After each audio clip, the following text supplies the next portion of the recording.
Hello everyone, how you doing? I'm Fastidious and welcome to the channel. So I know a lot of us are still working hard to finish up the Yoshi the Drunkard Fragment Fusion, but news from Polarium this morning, the next fusion is already on its way. So this is going to be a classic style fusion where we collect all different kinds of champions and fuse them together into one legendary champion.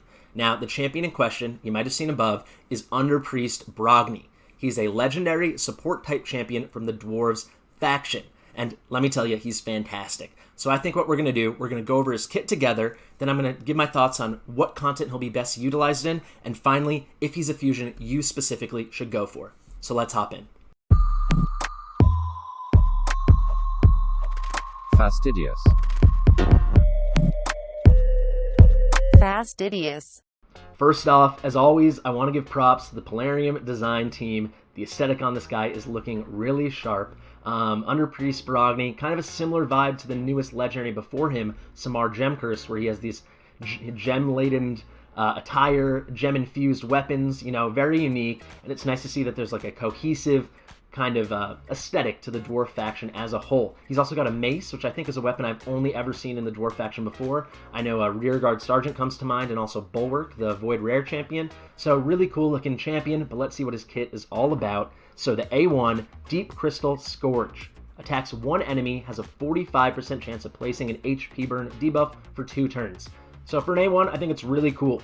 We're getting a very useful debuff, particularly in the Frost Spider, in the Doom Tower, and then of course in Clan Boss, it's lasting 2 turns, so really nice to have it last more than 1. And it's at a 45% chance clip to actually land. We've got to think books are going to go into that. It's probably going to be looking more like 60%, I would guess, if you choose to book this guy out. Now his A2, 3, and passive, that's where the kit gets really unique and really fantastic. So A2, Cavern's Grasp. It has a 4-turn cooldown. We've got to think you'll be able to book that down at least 1 turn, so probably a 3-turn cooldown. It's an AoE move, attacks all enemies, has a 75% chance of removing 1 random buff from all enemies.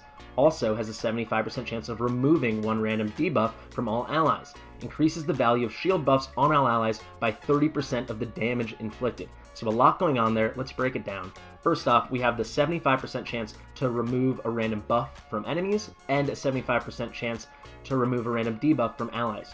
I'm certain that this will be booked up to 100% chance if you put books into this guy. And then the last part of it, so that's really good. You get like a mini little cleanse, 1 debuff cleanse on your whole team, and then you get a mini strip, a 1 buff strip on the whole enemy team. But then the second part's very unique. I don't think I've ever seen a champion like this. So the value of all shield buffs already up on allies will increase by 30% based on the damage he inflicts. So it's to be seen what kind of damage he's going to be able to deal. Of course, this was just released this morning. We have no idea what his multipliers are. He's not officially yet in the game, but if he hits kind of hard, this could be really cool to just make shields, which he does provide, you'll see in the A3, even beefier. And it'll be interesting to see if he's makes a lot of sense to pair with another shield champion. Could provide just kind of endless protection for your team. Anyway, the A3, also really unique move. It's a 5-turn cooldown. The move is Resilient Glow. You've got to think again, it probably books down to a 4 or 3-turn cooldown. Places a block, debuffs, buff, and a 50% increase attack on all allies for 2 turns. Also places a shield buff on all allies for 2 turns equal to 30% of this champion, so not the target, this champion's max HP. The shield buff cannot be removed. So I love the fact that it can't be stripped. So if you're using him in the arena, the Madame Cerises of the world are not going to come ruin your day. But let's just break it down. So 2 very standard buffs, good buffs. We have a block debuffs and an increased attack. The fact that it lasts for 2 turns is kind of special because it's actually pretty rare in this game to have champions that put up a block debuffs for 2 turns. So champions that might come to mind that put them up are like a Mausoleum Mage, a Spirit Host, but these only last for 1 turn. So 2 turns, that's really cool. But a lot more comes with the kit. We also get a big shield of 30% for 2 turns based off this champion's max HP. That's what you like to see, because then you can focus up this champion, load him with HP, and then it can provide big shields to any of your champions, even the ones with very little HP. So the squishier champions, the Cold Hearts of the world, maybe some Royal Guards, these big squishy nukers, now they've got a big shield for protection. And then the last little caveat, the shield buff cannot be removed. This is great to see. As I said, you don't have to deal with pesky strippers in the arena, or waves in dungeons, Doom Tower, whatever. Something of note already. So we've gone through the 3 active skills, and we see here HP is going to matter a lot for this champion. you know? 30, so the A3, 30, the shield comes from 30% of his max HP. But if we look, he is a support type champion. He's not an HP champion. So their support type champions can still have a ton of HP. However, their damage will not be based off HP almost always. I don't know if there's any case, at least in the newer champions, of a support champion having their damage based on anything except for attack. So what does this mean? So he probably will have, he's a legendary champion, he's support, so you'd expect him to have very high HP. He's not going to have like whatever the 27,000 kind of HP we see in like the Skull Lord Vals of the world, or like Mountain King. His is closer to 30,000 if not more. We won't see that, but he should have, I would suspect, minimum 21,000 HP, more than enough to stock him up with HP and really get those shields super duper beefy. But if we look at the A2, the value, the last sentence in the A2 increases the value of shield buffs on all allies by 30% of the damage inflicted. So this is a really unique move, particularly on an active ability where he's making shields that are already up even stronger, but it's based off his damage. Now, I'm quite sure his damage is going to be based off of attack, so this could present a challenge in how to build him. You're going to want to stock him up with a ton of HP to get big shields out of the A3, but then you're also probably going to want to have some attack, some crit damage to put out enough damage to get full effect of this A2. So I think there will be an interesting balance, an interesting trade-off between how big do you want the initial shields he's putting up from the A3 to be from his HP, but then they don't need to be they don't need to be like 30k shields with him being built with 100k HP, which is going to be really hard to begin with. They could be less because he's going to beef up the shields with his A2. So it'll be interesting how these turns cycle, how these moves cycle, and how they feed off each other. Finally, the passive, again, very unique, and it's also all about shields again. So it is the passive Redoubt, it's called. Whenever an ally under a shield buff is attacked, reflect 25% of the damage inflicted on the shield back to the attacker. Also heals that ally by 25% of the damage inflicted on the shield. If there are multiple champions in the team with this skill, only one will activate. So 2 parts here. So when an ally is attacked under a shield buff, the attacker, who's ever applying the damage of the enemy, 25% of the damage just put on the shield will be inflicted back.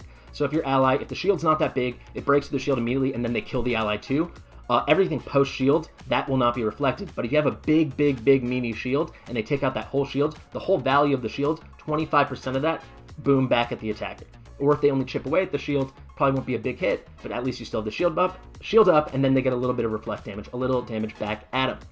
And then the second part, you get a heal of the ally that's attacked under the shield by 25% of the damage inflicted on the shield. So again, you got to think about how those things will interact. Is the shield humongous and they take out the whole shield? Well, then you're getting 25% of that back in terms of health. And then I'm curious how this will work. If it's a big enough hit that they would knock out the shield and wipe your enemy, does your enemy actually die, or does the heal happen right away? Probably it would die, and then the heal would be happening on a dead champion, so nothing would happen. There's no way it resurrects. But it will be really interesting it will be very interesting to see how this passive interacts in different ways. You know, you're going to have really big shields. I think that's the best way you're going to want to build him. Either get his HP super high so he has huge shields, or pair him with another big shield champion. So like a Miscreated Monster, Sir Nicholas, a Claude Beastfeeder, a champion like this. And then maybe you can focus more on his damage and making full effect just out of his A2 and out of his passive. Because yeah, the bigger the shield, the more damage the shield will take, so the more reflected damage from the passive and the more heals from the damage, and then also you can focus on his attack to make those shields even bigger, and it's kind of a cyclical thing, you know, a nice little feedback mechanism. So, don't want to take too much of your time, let's just wrap up. What content is this guy going to be used for? Depending on where you are in the game, it could really vary. Let's say early, mid, even early late game, I could see this guy being used on almost every one of your teams. I mean, he's going to have good clan boss utility just from the A1 alone with the HP burn. Plus, he puts on an HP increased attack and a block debuffs, so really nice for clan boss. Increased attack and block debuffs, but on top of all that, he's giving you protection. So if you're like me, on my main account, I run a Fane, so I have to really focus on her staying alive all the time. But I use a shield champion. I use Claude Beastfeeder to keep her up. Shield champions are actually huge in providing sustainability for your squishier champions, especially when they're a debuffer. You need to last long into a clan boss fight. But also, I think arena defense immediately comes to mind. The A3 is kind of similar to like a move that Duchess puts on, where you get the block debuffs, you get the big shields. Duchess Lilitu. So he really could be pesky on an arena defense. I think he'll have immediate use there. And then I think if you're early enough in the game, he probably might be on your arena offense as well, just because he's got such a well-rounded kit, and he's probably going to be one of your best champions, so you're going to have invested in him. Finally, I think obviously he'll be great in dungeons, in Doom Tower. I mean, he's got lots of sustain from the shields, lots of buffs he puts up, just lots of ways of supporting. I mean, he truly is a support champion. He's supporting his allies, the rest of your team, in so many great ways. And then specifically on top of dungeons and Doom Tower, in the Scarab King, he's going to be so good in the Scarab King. He's either going to give you huge shields, depending on who you build him, or if you focus more on his damage and you have another shield champion in there, he's going to make a champion with already good shields even better using his A2. So this guy's kind of an all-arounder in terms of the support. It very much is to be seen, and how amazing this champion is. I think obviously he's good. I think we've read through the kit together. I've explained a lot of it. You've probably looked at him yourself separately. He's clearly good. How good he is will depend on his damage. Particularly with that A2. That A2 I could see just being tremendous if it actually hits pretty hard. Because let's just read the last sentence again. It increases the value of shield buffs on allies by 30% of damage inflicted. I mean, if he's hitting hard and you already have a shield worth like 20k HP, if you've built a really tanky HP champion that provides shields well, and then you're adding 30% of the damage and it's AoE, this could be a huge addition to the shields.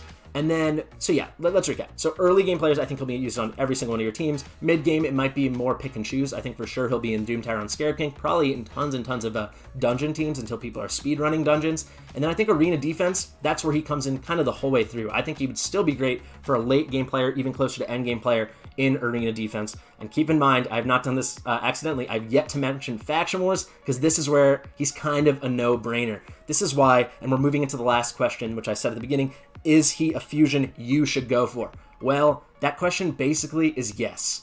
For everybody, unless you've already cleared Dwarf Faction Crypts, you've cleared Stage 21 in Dwarf Faction Wars, or you're about to and you don't need any more help. But this guy is, I can't really see how he's not a must-use if you have Faction Wars on your mind, if you're interested in clearing Faction Wars, if you want to get your Lydia one day. I mean, he's going to be just the best Faction Wars champion, almost as good a Faction Wars champion as you could imagine, and he's in the Dwarves faction, which we all are always clamoring for more great champions in that faction. He's arrived. He's awesome. It is, like I said, to be seen if this champion is good, if he's great, is he just unbelievable? I mean, if we all remember, it was Christmas 2019 is when Tormund rolled around, and boy, that was the last Dwarf fusion we had, and he kind of broke the game. I don't know if this guy's going to be game-breaking, but he's going to be game-changing for so many players. So, sorry, a final thought I want to leave you on. So, to recap, crazy kit, super versatile, early, mid-game, even early late-game players, he's kind of going to be, it's going to be possible to use him all over. End-game players, closer to that, great for Faction Wars, maybe arena defense, he could still play a role. But should you fuse him? Basically, yes. I mean, in a few cases, that will be, maybe he's a skip, but if you have the resources to do it, you should do it. But that's a big caveat. If you have the resources to do it, I started off the video, the first thing I said after my intro 2 sentences was, we're still working hard to finish up the Yoshi, the Drunkard, Fragment, Fusion. But now here we know another fusion's already coming on the way. I know for a lot of us, the Yoshi the Drunkard fusion, has it been hard? Maybe not. Has it been easy? Not really. It's cost a lot of resources, and I think a lot of us might be a bit depleted. So how can you prepare for this guy but still get your Yoshi?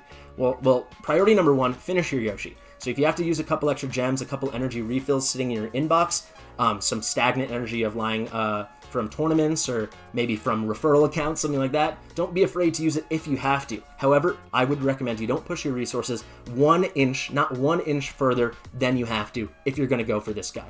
So let's give an example. On my YouTube account, I have the free-to-play series. I'll card it up there. I'm getting Yoshi. It's all basically in the bag. I'm probably not going to have to use any extra energy at all. I totally could, though. Let's say there's an epic book in the Spider Tournament coming up, and I want to make a push for it. Something I was considering. Now that I know this guy's coming, not going to happen, you know? So kind of, you got to decide where you need to lay off and just get that bare minimum points in the Champion Chase Tournament going on right now, the Spider Tournament coming up, you know? Are you going to go for that 4,500 Dungeon Divers and all the rewards that come along the way for the next 5 fragments for Yoshi? Or maybe you're going to ease off and say, you know, let's just pick up the easier fragments along the way. There's no rush. Basically, manage your resources to the best of your ability. If you're getting close to finish Yoshi, finish him. Don't give up on him because this guy's coming. But yeah, this guy, is going to be hard to fuse, I'm sure. For everyone who doesn't know, the classic fusions are much more resource intensive, much more difficult than fragment fusions. So yeah, start prepping now. Do the bare minimum on Yoshi. Make sure you get him. But after that, if you want this guy, if you want Underpriest Brogni, a tremendous champion, I'd say start saving now. Anyway, guys, I've been Fastidious. If you like this video, if you like me, if you enjoy my content in general, please like and subscribe. You know, it's free to play, it's free to click. But with all that being said, I'll see you in the next one.